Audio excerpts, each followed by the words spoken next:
भारतीय इतिहास की भयंकर भूले काला अंडरस्कोर पहाड़ बांग्लादेश। यह नाम स्मरण होते ही भारत के पूर्व में एक बड़े भूखंड का नाम स्मरण हो उठता है, जो कभी हमारे देश का ही भाग था, जहां कभी बंकिम के ओजस्वी आनंद मठ, कभी टैगोर की हृदयमय कविताएं, कभी अरविंद का दर्शन, कभी वीर सुभाष की क्रांति ज्वलित होती थी। आज बंगाल प्रदेश एक मुस्लिम राष्ट्र के नाम से प्रसिद्ध है, जहां हिंदुओं की दशा दूसरे दर्जे के नागरिकों के समान है। क्या बंगाल के हालात पूर्व से ऐसे थे?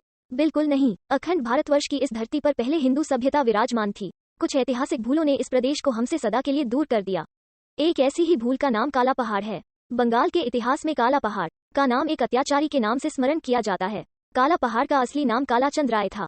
कालाचंद राय एक बंगाली ब्राह्मण युवक था। पूर्वी बंगाल के उस वक्त के मुस्लिम शासक की बेटी को उससे प्यार हो गया। बादशाह की बेटी ने उससे शादी की इच्छा जाहिर की। वो उससे इस कदर प्यार करती थी, उसने इस्लाम छोड़कर हिंदू विधि से उससे शादी करने के लिए तैयार हो गई। ब्राह्मणों को जब पता चला कि कालाचंद राय एक मुस्लिम राजकुमारी से शादी कर उसे हिंदू बनाना चाहता है, तो ब्राह्मण समाज ने कालाचंद का विरोध किया। उन्होंने उस मुस्लिम युवती के हिंदू धर्म में आने का न केवल विरोध किया, बल्कि कालाचंद राय को भी जाति बहिष्कार की धमकी दी।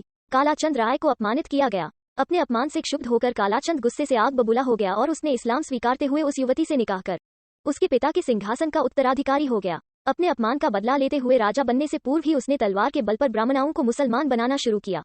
उसका एक ही नारा था, मुसलमान बनो या मरो। पूरे पूर्वी बंगाल में उसने इतना कत्लेआम मचाया कि लोग तलवार के डर से मुसलमान होते चले गए।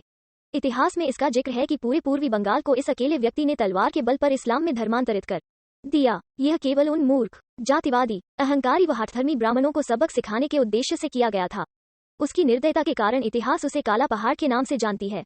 अगर अपनी संकीर्ण सोच से ऊपर उठकर कुछ हठधर्मी ब्राह्मणों ने कालाचंद राय का अपमान न किया होता, तो आज बंगाल का इतिहास कुछ और ही होता।